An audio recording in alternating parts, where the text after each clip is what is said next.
BBC news আন্তর্জাতিক সংবাদে আপনাকে স্বাগতম। শুরুতেই সংবাদ শিরোনাম, এরপর বিস্তারিত।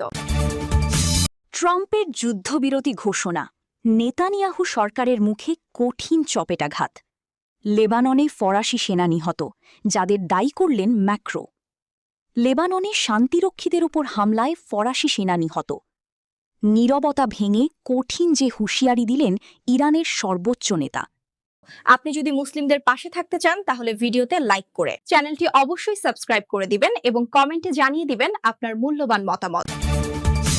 লেবাননে ফরাসি সেনা নিহত, যাদের দায়ী করলেন ম্যাক্রো। লেবাননে জাতিসংঘ শান্তিরক্ষা মিশনে নিয়োজিত ফরাসি কন্টিনজেন্টের ওপর এক ভয়াবহ হামলায় সার্জেন্ট মেজর ফ্লোরিয়ান মন্টোরিও নামে এক ফরাসি সৈন্য নিহত হয়েছেন। ফরাসি প্রেসিডেন্ট ইমানুয়েল ম্যাক্রো এক আনুষ্ঠানিক বিবৃতিতে এই খবরের সত্যতা নিশ্চিত করেছেন। নিহত মন্টোরিও মন্টাবানে অবস্থিত ১৭তম প্যারাশুট ইঞ্জিনিয়ার রেজিমেন্টের সদস্য ছিলেন। আজ শনিবার ১৮ এপ্রিল সকালে দক্ষিণ লেবাননে ইউনিফিলের ওপর এই আকস্মিক হামলা চালানো হয়, যেখানে মন্টোরিও প্রাণ হারান এবং তার সাথে থাকা আরও ৩ সহযোদ্ধা গুরুতর আহত হন। আহত সৈন্যদের উদ্ধার করে দ্রুত চিকিৎসার জন্য সরিয়ে নেওয়া হয়েছে। প্রেসিডেন্ট ম্যাক্রো তার পূর্ণাঙ্গ বিবৃতিতে এই ন্যাক্কারজনক হামলার জন্য সরাসরি সশস্ত্র গোষ্ঠী হিজবুল্লাহকে দায়ী করেছেন। তিনি অত্যন্ত জোরালোভাবে উল্লেখ করেন, এখন পর্যন্ত সংগৃহীত সমস্ত আলামত ও তথ্য প্রমাণ নির্দেশ করছে যে হিজবুল্লাহই এই হামলার পেছনে রয়েছে। আপনি যদি মুসলিমদের পাশে থাকতে চান তাহলে ভিডিওতে লাইক করে চ্যানেলটি অবশ্যই সাবস্ক্রাইব করে দিবেন এবং কমেন্টে জানিয়ে দিবেন আপনার মূল্যবান মতামত। লেবাননের শান্তিরক্ষীদের ওপর হামলায় ফরাসি সেনা নিহত। লেবাননে জাতিসংঘ শান্তিরক্ষা মিশনে নিয়োজিত ফরাসি কন্টিনজেন্টের ওপর এক ভয়াবহ হামলার ঘটনায় আন্তর্জাতিক অঙ্গনে তীব্র প্রতিক্রিয়া সৃষ্টি হয়েছে। এই প্রাণঘাতী হামলায় একজন ফরাসি শান্তিরক্ষী নিহত এবং আরও ৩ জন গুরুতর আহত হয়েছেন। ফরাসি প্রেসিডেন্ট ইম্যানুয়েল ম্যাক্রঁ এই ঘটনার সত্যতা নিশ্চিত করে সামাজিক যোগাযোগ মাধ্যম এক্সে, সাবেক টুইটারে, শোকসন্তপ্ত পরিবারের প্রতি সমবেদনা জানিয়েছেন। প্রেসিডেন্ট ম্যাক্রো তার বিবৃতিতে সরাসরি এই হামলার দায়ভারের দিকে ইঙ্গিত করে জানান যে এখন পর্যন্ত প্রাপ্ত সব তথ্য প্রমাণ ও পারিপার্শ্বিক পরিস্থিতি অনুযায়ী এই হামলার পেছনে সশস্ত্র গোষ্ঠী হিজবুল্লাহর সংশ্লিষ্টতা স্পষ্টভাবে ফুটে উঠেছে। তিনি এই ঘটনাকে ক্ষমার অযোগ্য অপরাধ হিসেবে উল্লেখ করে অবিলম্বে লেবানন সরকারকে দায়ীদের খুঁজে বের করে বিচারের মুখোমুখি করার আহ্বান জানান।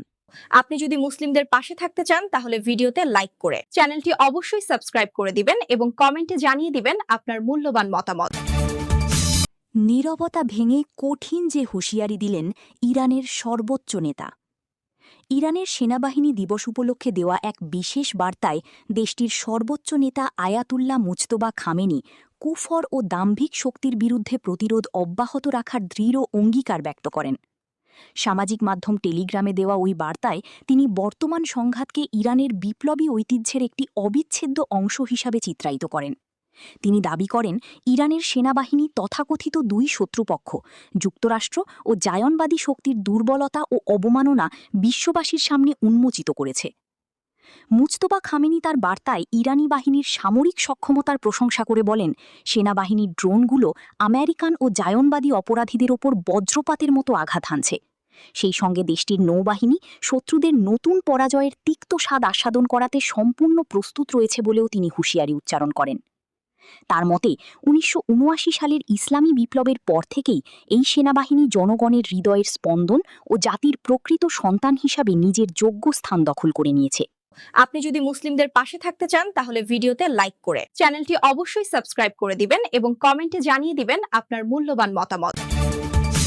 ট্রাম্পের যুদ্ধবিরতি ঘোষণা, নেতানিয়াহু সরকারের মুখে কঠিন চপেটাঘাত। মার্কিন প্রেসিডেন্ট ডোনাল্ড ট্রাম্পের সাম্প্রতিক যুদ্ধবিরতি ঘোষণাকে ইসরায়েলি প্রধানমন্ত্রী বেনিয়ামিন নেতানিয়াহু এবং তার জোট সরকারের জন্য একটি বড় ধরনের অপমান বা চপেটাঘাত হিসেবে দেখা হচ্ছে। ইসরায়েলি সরকার যেখানে লিটানি নদী পর্যন্ত লেবাননের ভূখণ্ড দখল করার পরিকল্পনা করছিল, সেখানে ট্রাম্পের এই আকস্মিক ঘোষণা তাদের সেই উচ্চাভিলাষী লক্ষ্যকে বাধাগ্রস্ত করেছে।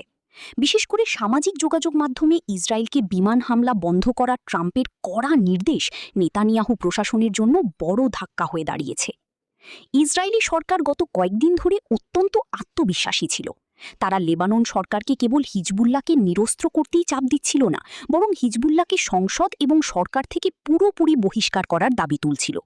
ইসরায়েলের অভ্যন্তরীণ জনমত যখন সরকারের ওপর চরম ক্ষুব্ধ, তখন ডানপন্থী ভোটারদের সন্তুষ্ট করতে লেবাননের শিয়া প্রধান গ্রামগুলোকে মাটির সঙ্গে মিশিয়ে দেওয়ার যে নীতি ইসরায়েল গ্রহণ করেছিল, ট্রাম্পের হস্তক্ষেপ সেই পরিকল্পনাকে প্রশ্নের মুখে ফেলেছে।